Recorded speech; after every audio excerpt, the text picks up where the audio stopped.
The first of these, quite well known, is the principle of mentalism. All is mind. The universe is mental. Clearly, evidently, and indisputably, this is Plato's theory of ideas. There is nothing to debate about it. Plato drew inspiration from Egypt, and he made no effort to hide this. He was inspired by Egypt when he said, for example, no one makes a chair like the one you are sitting on without first conceiving it in their mind. Imagine if a carpenter stumbled over a piece of wood, and the wood, through chaotic adjustments, somehow turned into a chair. This would be sheer madness. Anyone would think that was crazy. In fact, there is a contemporary thinker, Friedrich Capra, who wrote an interesting book, in which he discusses the holographic universe. He speaks precisely about the impossibility of things coming into existence chaotically in the world, without having originated from a mental plane, from a plane of ideas within the universe. He gives an example that I find extremely amusing. He says, imagine throwing your computer down the stairs, and the computer hits the steps. Bang, bang, bang, bang, bang, bang. And let's say you had an old model. Help me out here. Give me the name of an old model and a new model, because I don't know. You had a Pentium. Then, due to the chance event of the computer falling down the stairs, it rearranged itself inside in such a way that, when it reached the bottom, it became a latest generation Apple, a Macintosh.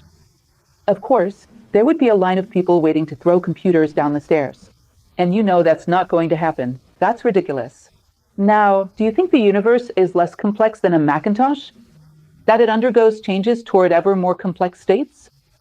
Then he concludes in a way that I find very interesting, very hermetic, when he says, look, our century will go down in history as one of the most dogmatized by the belief in chance.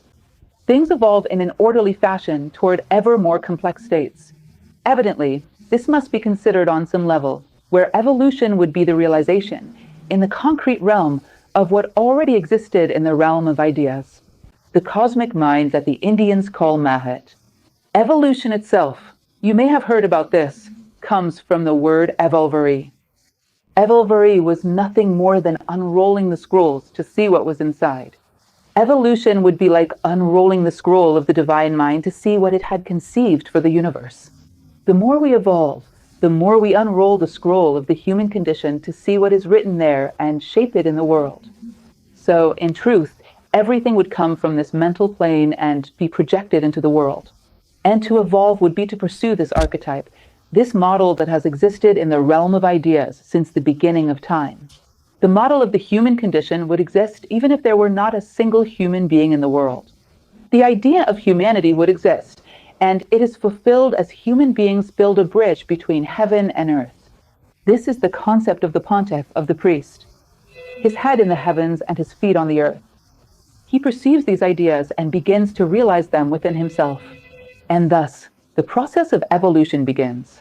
And as he evolves, everything around him evolves as well, because his works reflect his bearing, his stature, his growth as a human being. If humanity does not evolve, it is pointless. Nothing else will truly evolve. Things may become more modern in a utilitarian sense, but not more deeply understood. We will have more know-how. We will know how, but we will not know why. So, this is the idea of mentalism.